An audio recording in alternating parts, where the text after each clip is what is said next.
Florida में 10 साल का डेविड अपने टेलीस्कोप के साथ चंद्र ग्रहण देखने के लिए तैयार है, लेकिन उसकी माँ उसे सोने के लिए भेज देती है।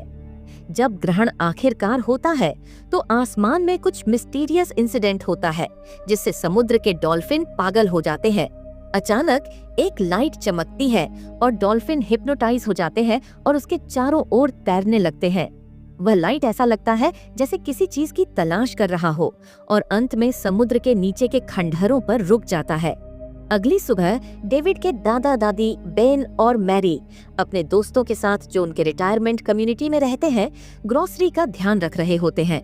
ये क्लियर है कि ये सभी लोग बेहद करीबी दोस्त हैं और एक दूसरे का साथ देकर अपने दिन बेहतर बनाते हैं।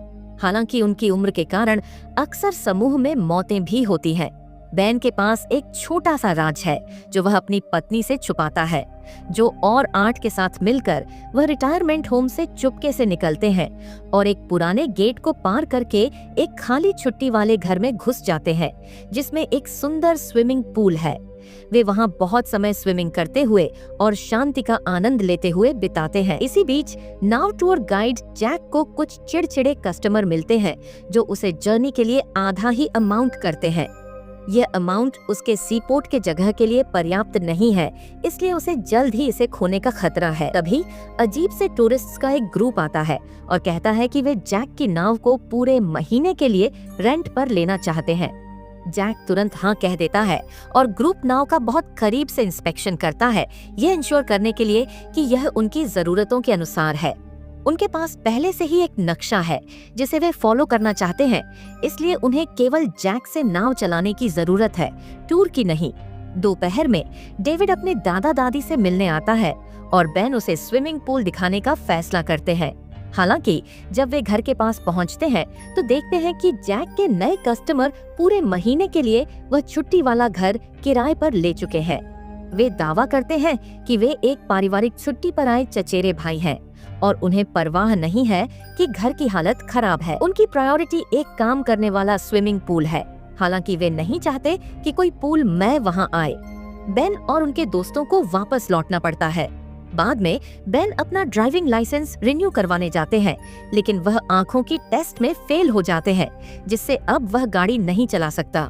कार को वापस रखते हुए डेविड स्वीकार करता है कि उसे बेन और अन्य बुजुर्गों के साथ समय बिताना अपनी उम्र के लोगों के साथ बिताने से ज्यादा अच्छा लगता है। जब चचेरे भाई आखिरकार नाव पर जाते हैं तो वे जैक को एक अंडर वाटर कॉन्फ़िगरेशन मैप दिखाते हैं जो हीट सेंसिटिव है।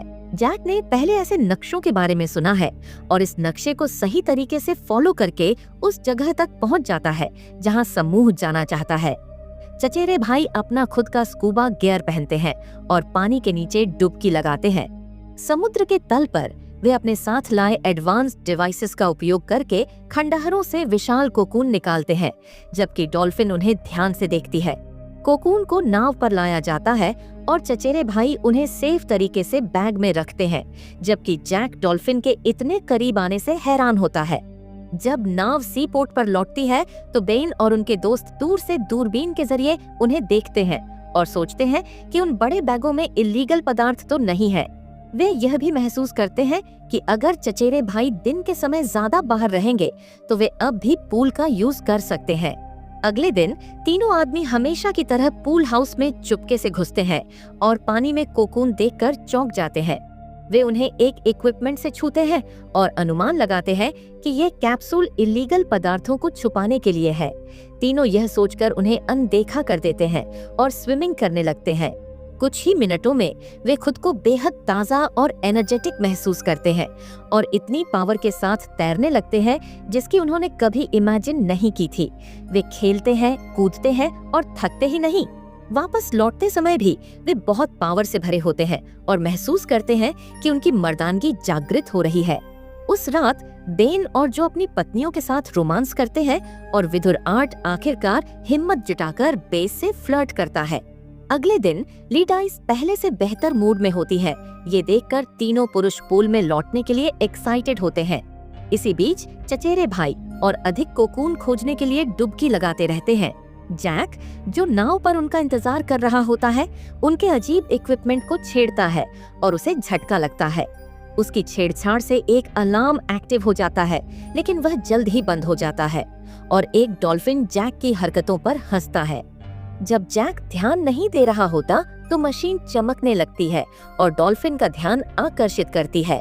उस रात जैक नए कोकून वाले बैग के अंदर देखने की कोशिश करता है, लेकिन किट्टी उसे रंगे हाथ पकड़ लेती है और रोक देती है।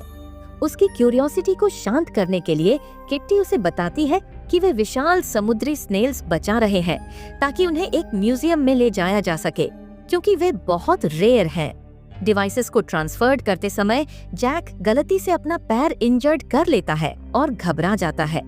किट्टी जल्दी से उसके पैर की मालिश करती है ताकि वह दर्द से राहत पा सके और जैक इस मौके का फायदा उठाकर उसे फ्लर्ट करने की कोशिश करता है, लेकिन किट्टी उसे मना कर देती है और कहती है कि वह उन महिलाओं जैसी नहीं है जिनके साथ जैक का सामना होता है। जब किट्टी अपने कमरे में चली जाती है तो जैक उसे देखने की कोशिश करता है और उसे कपड़े उतारते हुए देखता है। अचानक एक तेज रोशनी होती है और जैक यह देखकर चौंक जाता है कि किट्टी अपनी मानव भेष उतार रही है और असल में वह एक एलियन है। उसी पल किट्टी उसे देख लेती है और जैक घबराकर भागने की कोशिश करता है। किट्टी और बाकी लोग उसे तुरंत घेर लेते हैं, लेकिन जैक उन्हें अपने वेल्डिंग इक्विपमेंट से दूर रखता है। जैक नाव चालू करने की कोशिश करता है, लेकिन असफल रहता है। जब किट्टी उसे शांत करने के लिए पास आती है तो वह देखता है कि उसकी स्किन गिर रही है और वॉल्टर इसे ठीक करता है। इसके बाद वॉल्टर भी खुलासा करता है कि वह भी नकली स्किन पहने हुए है। जैक फिर से घबराकर पानी में कूद जाता है, जहां एक हंसती हुई डॉल्फिन उसे डराती है। समूह उसे वापस नाव पर चढ़ने में मदद करता है और वादा करता है कि वे उसे चोट नहीं पहुंचाएंगे। असल में वे सेवा के लिए उसे कुछ अमाउंट भी देंगे। ये लोग चचेरे भाई नहीं हैं, बल्कि एंटेरियंस नामक एलियन हैं। हजारों साल पहले उन्होंने पृथ्वी पर एक चौकी स्थापित की थी जो एटलांटिस बन गई, वह लेजेंडरी महाद्वीप जो समुद्र के तल में डूब गया। यह ट्रेजेडी उन्हें घर लौटने के लिए मजबूर कर देती है, लेकिन उन्होंने अपनी प्रजाति के कुछ सदस्यों को उन कोकून में सोते हुए छोड़ दिया था। अब वे उन्हें बचाने के लिए लौटे हैं। जैक समझता है कि एलियंस के इरादे बुरे नहीं हैं और उनकी मदद करना जारी रखने के लिए सहमत हो जाता है। इस बीच जो डॉक्टर के पास जाता है और यह सुनकर हैरान हो जाता है कि उसका कैंसर गायब हो गया है। इसे मनाने के लिए तीनों दोस्त अपनी पत्नियों को पार्टी में ले जाते हैं और वे पूरी रात डांस करते हैं। अगले दिन तीनों बर्नी को पूल में चलने के लिए इनवाइट करते हैं, लेकिन जब बर्नी कोकून देखता है तो वह पानी में जाने से मना कर देता है। उसी समय एलियंस घर लौटते हैं, जिससे तीनों को अलमारी में छिपना पड़ता है। वे देखते हैं कि और कोकून पूल में डाले जाते हैं और कैसे वॉल्टर अपने हाथ की नकली स्किन हटाकर चमक एक्टिव करता है, जिससे कोकून भी चमकने लगते हैं। बाकी एलियंस भी अपने वेशभूषा उतारते हैं और उनमें से एक उड़कर अलमारी खोलता है और बूढ़े आदमियों को ढूंढ लेता है। घबराकर बेन और उसके दोस्त तुरंत रिटायरमेंट होम लौटते हैं और एम्प्लॉइज से पुलिस को बुलाने के लिए कहते हैं, लेकिन वे उनकी कहानी पर विश्वास नहीं करते। जो कि पत्नी अल्मा चिल्लाती है, जिससे वे पुलिस को बुलाने के लिए मजबूर हो जाते हैं। जब एक पुलिसकर्मी छुट्टी वाले घर पहुंचता है तो वॉल्टर इसे बूढ़े लोगों की कमजोर मानसिक स्थिति पर दोष लगाता है और वादा करता है कि अगर वे फिर से घुसपैठ नहीं करेंगे तो वह मामला दर्ज नहीं करेगा। अगले कुछ दिनों तक तीनों उदास और बोर महसूस करते हैं क्योंकि उन्होंने पुल खो दिया है। हालात तब और खराब हो जाते हैं जब जो का कैंसर वापस आ जाता है। बेन वॉल्टर से मिलने जाता है और स्थिति समझाता है। यह कसम खाता है कि वे केवल स्विमिंग करना चाहते हैं और कोकून को नहीं छुएंगे। बेन के अपने दोस्त को बचाने के दृढ़ संकल्प से प्रभावित होकर वॉल्टर उन्हें पूल का यूज करने की परमिशन देता है। उस दोपहर तीनों अपनी पत्नियों को भी पूल में इनवाइट करते हैं। हालांकि बर्नी एलियंस के पास जाने से मना कर देता है और अपनी पत्नी को वहां जाने नहीं देता। बाकी ग्रुप पानी में बहुत मजा करता है और जल्दी ही अपनी पावर्स फिर से प्राप्त कर लेता है। जब एलियंस डाइविंग से लौटते हैं तो वे ऐसे हाई करते हैं जैसे वे पुराने दोस्त हों। पानी बेन की दृष्टि ठीक कर देता है और वह अपना ड्राइविंग लाइसेंस रिन्यू कर लेता है। अब ग्रुप रात में बाहर जाकर शहर के मॉडर्न बार्स में घूम सकता है, जहां जो अपने डांस मूव से सभी को चौंका देता है। वे समुद्र तट पर खेलते हैं, रिटायरमेंट होम की और एक्टिविटीज में शामिल होते हैं और खरीदारी करते समय भी मजा करते हैं। मैरी डेविड के साथ पेड़ों पर चढ़ सकती है और एलियंस भी उनके साथ ताश खेलते हैं। कभी कभी अन्य बुजुर्ग निवासी उनकी नई जवानी के बारे में पूछते हैं, लेकिन ग्रुप हमेशा इसे एक राज्य रखता है। इस बीच जैक और किट्टी एक साथ बहुत समय बिताते हैं और एक रात वे डॉल्फिन के साथ तैरते हैं। जैक किट्टी के साथ इंटीमेट होना चाहता है, लेकिन उसकी शारीरिक रचना अलग है। किट्टी उसे दिखाती है कि उसकी प्रजाति प्यार कैसे दिखाती है। दोनों बिना कपड़ों के पूल में जाते हैं और किट्टी चमकने लगती है। वह इस चमक को अपने शरीर के बाहर इकट्ठा करती है और यह कमरे में उछलने के बाद जैक के शरीर में उसकी छाती के माध्यम से प्रवेश करती है। इससे जैक को एक सुखद एहसास होता है जो शारीरिक आनंद के चरम के समान है।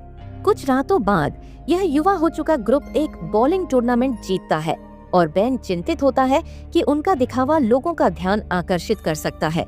जो को छोड़कर सभी घर चले जाते हैं। जो आइसक्रीम पार्लर में एक महिला के साथ समय बिताता है और यह पता चलता है कि वे दोनों अफेयर में हैं। अल्मा को आखिरकार इस बारे में पता चल जाता है। जब जो रिटायरमेंट होम लौटता है तो वह अल्मा को जाते हुए देखता है और उसे रोकने की कोशिश करता है। अल्मा उसकी बात नहीं सुनती और थोड़ी बहस के बाद बेस के घर चली जाती है। अगले दिन दोपहर के ब्रेकफास्ट के दौरान जो अपनी निराशा बर्नी पर निकालता है और उससे कहता है कि अगर वह अपनी पत्नी से सच में प्यार करता है तो उसे पूल में ले आता। इस पर बहस छिड़ जाती है और बर्नी यौवन का झरना का जिक्र करता है जिसे हर कोई सुन लेता है। बर्नी कहता है कि जो का यही रवैया है जिसकी वजह से अल्मा उसे छोड़कर चली गई। गुस्से में जो बर्नी को घूंसा मारने की कोशिश करता है, लेकिन एक सिक्योरिटी गार्ड बीच में आ जाता है और वह इंजर्ड हो जाता है। जब दूसरा गार्ड मदद के लिए आता है तो जो उसे भी पीटने लगता है और तब तक नहीं रुकता जब तक आर्ट उसे खींचकर दूर नहीं ले जाता। इस बहस के बाद अन्य बुजुर्गों को पता चल जाता है कि छुट्टी वाले घर के पोल में कोई राज छिपा है। एक बड़ा ग्रुप रिटायरमेंट होम छोड़ देता है, पुरानी बाट गिरा देता है और पूल में कूद जाता है। वे बिना किसी सावधानी के तैरने और छींटे मारने लगते हैं, यहाँ तक कि एक कोकून को खिलौने की तरह इस्तेमाल करते हैं। तभी वॉल्टर आता है और उन्हें चिल्लाकर बाहर निकालने की कोशिश करता है। जब कोई रिस्पॉन्स नहीं करते तो वह पुलिस बुलाने की धमकी देता है, जिससे वे आखिरकार चले जाते हैं। इसके बाद एलियंस कोकून खोलते हैं और पाते हैं कि पूल की सारी हीलिंग एनर्जी खत्म हो चुकी है। अब कोकून में मौजूद एलियंस सूख चुके हैं और लगभग डेड हैं। वॉल्टर बताता है कि अब उनकी मदद पॉसिबल नहीं है और पहली बार महसूस करता है कि उसका मानव रूप रो रहा है। इस बीच बर्नी अपनी पत्नी के लिए दवा लेकर आता है, लेकिन पाता है कि वह मर चुकी है।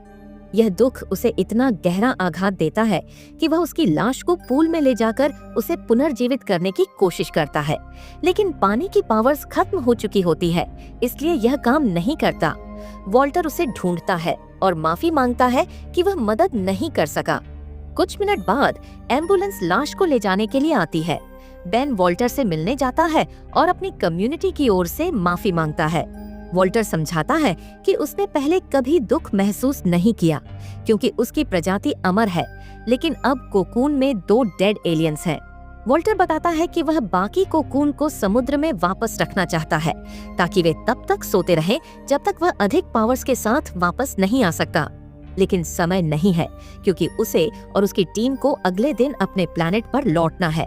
अपनी गलती सुधारने के लिए बेन अपने कई दोस्तों को इकट्ठा करता है और वे सभी मिलकर कोकून को नाव में रखते हैं।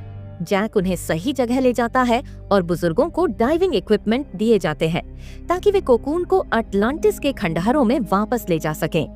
कोकून को अच्छी तरह से छुपा दिया जाता है जबकि डॉल्फिन उनके चारों ओर तैरती रहती है। काम खत्म होने के बाद वॉल्टर कहता है कि क्योंकि वह अपने दोस्तों को नहीं बचा सका, इसलिए स्पेसशिप में एडिशनल जगह है। यदि ये बुजुर्ग चाहें तो वे पृथ्वी छोड़कर एलियन प्लैनेट पर एक नया और बेहतर जीवन शुरू कर सकते हैं। बुजुर्ग सहमत हो जाते हैं, लेकिन पहले उन्हें कुछ तैयारियां करनी होती हैं। बेन डेविड को बताता है कि वह और मैरी जा रहे हैं और डेविड अब कभी उनसे मिलने नहीं आ सकेगा। जब डेविड पूछता है क्यों और बेन आउटर स्पेस का जिक्र करता है तो लड़का उसकी बात पर विश्वास नहीं करता। मैरी अपनी बेटी सुसान और डेविड को आखिरी बार गले लगाती है और अलविदा कहती है, लेकिन वह तब तक नहीं रोती जब तक वे काफी दूर नहीं हो जाते। आर्ट अपने बैंक से सारी सेविंग निकालकर सड़क पर अजनबियों को बांट देता है और फिर बेस से शादी कर लेता है, जो अल्मा से मिलने जाता है और उसे एलियंस के प्रपोजल के बारे में बताता है। वह कहता है कि वह जाना चाहता है, लेकिन अगर अल्मा नहीं जाएगी तो वह कैंसर के साथ यहीं रुककर उसके साथ मरने तक इंतजार करेगा, जो कि हालत देखकर अल्मा जाने के लिए तैयार हो जाती है। बाकी रेजिडेंट्स को भी इस प्रपोजल के बारे में बताया जाता है और उनमें से ज्यादा लोग जाने के लिए तैयार हो जाते हैं। वे एम्प्लॉइज के सोने का इंतजार करते हैं और बिना किसी आवाज के बिल्डिंग से बाहर निकल जाते हैं।